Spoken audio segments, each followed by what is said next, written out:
जय हिंद, राम राम। तो आज हमने अभी कुछ देर पहले एक वीडियो में हमने बात करी थी कि सब्जेक्ट की क्या तुम्हारी अप्रोच होनी चाहिए जब तुम बिना कोचिंग की तैयारी कर रहे हो। आज हम बात करेंगे कि अगर तुम्हें किसी भी एसएससी से कि किसी भी एग्ज़ाम की तैयारी करनी है तो तुम्हारा स्केड्यूल कैसा होना चाहिए जब आप घर पे रह रहे हो, उसके बारे में बात करेंगे। देखो, हम यहाँ पे टोटल 10 महीने का टाइम लेके चल रहे हैं, क्योंकि देखो हमें ये लगता है कि एसएससी की कंप्लीट प्रिपरेशन में 10 महीने लगते हैं। यूट्यूब पे जो 2 महीने 6 महीने या फिर 75 दिन में तैयारी कराते हैं, वो मेरी समझ के बाहर है। शायद हम उतने कमज़ोर होंगे कि हम नहीं कवर कर पाते हैं 2 महीने में। मेरे अकॉर्डिंग 8 से 10 महीना एसएससी मांगता है। ये बिल्कुल क्या कहें, ट्रुथ है, अल्टीमेट ट्रुथ है। हम 10 महीने की बात करेंगे, घर पे शेड्यूल बनाएंगे, अपन घर पे रह के पढ़ाई कर रहे हैं। 10 महीने का मतलब ये है कि हम टोटल 6.5 घंटे की पढ़ाई कर रहे हैं डेली बेसिस पे। 6.5 घंटे, ठीक है। हम डेली 6.5 घंटे की पढ़ाई कर रहे हैं। हम 10 महीने 10 घंटे नहीं पढ़ पाएंगे, ये भी समझ लो। 6.5 घंटे हम 10 महीने दे रहे हैं, उसके बारे में हम बात करेंगे, ठीक है। अब इसमें तुम्हें सबसे पहली बात तुम्हें ये करनी पड़ेगी कि 10 महीने को थोड़ा सा बांटना पड़ेगा। 10 महीने को थोड़ा सा तुम्हें ब्रेक डाउन करना पड़ेगा। इसमें तुम्हें 3 पार्ट करने पड़ेंगे, ठीक है। एक पार्ट है एंट्री का, जहां पे तुम क्या करते हो, प्रीवियस ईयर समझते हो। उसके बाद तुम सिलेबस समझते हो। दूसरा पार्ट होता है मिड सेक्शन, जिसको बोलते हैं, जिसमें होता है हमारा सिलेबस कंप्लीट। और तीसरा पार्ट होता है हमारा प्रैक्टिस और मॉक का। ये पार्ट हो गया, इसको हम नेक्स्ट वीडियो में डिस्कस करेंगे, ठीक है। हमने तुम्हें एक सैंपल बस बता दिया है कि 10 महीने में इसे करना है। नेक्स्ट वाले में अब हम आज के वीडियो में जो समझने वाले हैं वो ये समझने वाले हैं कि अगर हमें घर में शेड्यूल बनाना है तो कैसे बनाना है।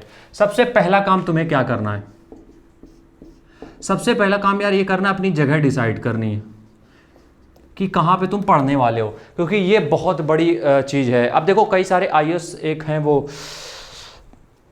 अरे प्रियंका गोयल हैं या फिर गरिमा, ये मतलब इसी नाम से हैं कोई, जो उस यूपीएससी जिन्होंने क्रैक किया था। उनकी एक बात हमें बहुत बेहतरीन लगी, वही हम तुम्हें समझा देते हैं। उन्होंने कहा मेरे यहाँ 2 पोर्शन थे, जैसे तो हम ऊपर वाले कमरे में अगर पढ़ रहे हैं तो हम कुंडी लगा लेते थे अंदर से, और उस बीच में हम घर वालों से बोलते थे ना हमें चाय पूछना ना खाना पूछना, कोई रिश्तेदार आया नीचे बैठा लो, हमसे कोई लेना देना नहीं है।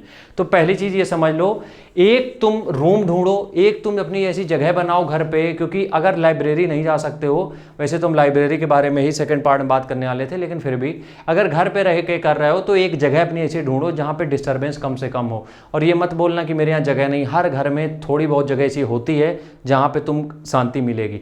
अगर तुम्हें नहीं उस जगह पे मजा आ रहा है तो कोशिश ये करो रात में पढ़ो, लेकिन ऐसी जगह होनी चाहिए जहाँ पे आवाज़ें ज़्यादा नहीं होनी चाहिए। ये तुम्हें करना पड़ेगा। अभी नीट किसी ने क्वालिफाई किया टॉपर रैंक के साथ, उसके यहाँ एक रूम में सब लोग रहते थे, उसने एक बेड के किनारे अपना पूरा बना के रखा था और उसमें एग्जाम क्रैक किया। तो तुम्हें बस थोड़ा सा दिमाग लगाना पड़ेगा। तो पहला वही है, जगह अपनी डिसाइड करो। दूसरा क्या है, दूसरे में हम ये कहेंगे, मेरी तरफ से बिल्कुल फुल सजेशन है कि लाइब्रेरी ज्वाइन कर लो। लाइब्रेरी से अच्छा मेरे अकॉर्डिंग पढ़ाई के लिए कोई जगह नहीं है।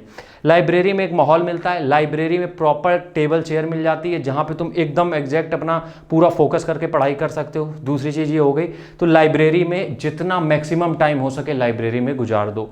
और हम तुमसे ये कहेंगे पीक टाइम अपना लाइब्रेरी में निकालो। जैसे कि हो सकता है तुम्हारे यहाँ बहुत ज़्यादा लोग रहते हों और बहुत शोरगुल होता हो शाम के टाइम पे 5 बजे से लेकर 8 बजे तक, 4 से 8 बजे तक। तो अपना जो लाइब्रेरी का टाइम चुनो वो टाइम चुनो जब तुम्हारे घर में बहुत हल्ला गुल्ला मच रहा हो। इससे क्या होगा, जो घर का जो डिस्टर्बेंस है वो तुम्हें डिस्ट्रैक्ट नहीं करेगा, और वो जो टाइम तुम्हारा बर्बाद होना था वो तुम अपना लाइब्रेरी में मस्त तरीके से पढ़ाई कर लोगे। तो ये स्मार्ट अप्रोच करनी पड़ेगी। तो दूसरा है लाइब्रेरी, ठीक है। तीसरा,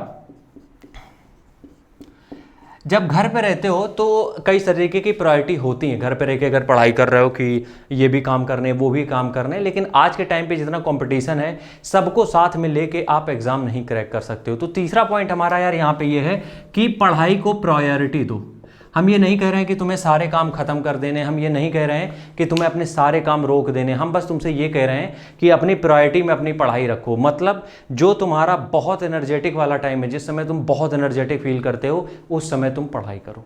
तो तीसरी चीज़ ये थी। बाकी के लिए अगर हम ये कहें, सिर्फ 3 ही चीज़ें बेसिक हैं जिस पे तुम्हें काम करना है।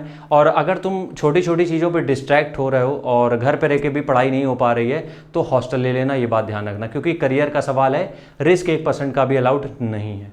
राम राम, जय हिंद।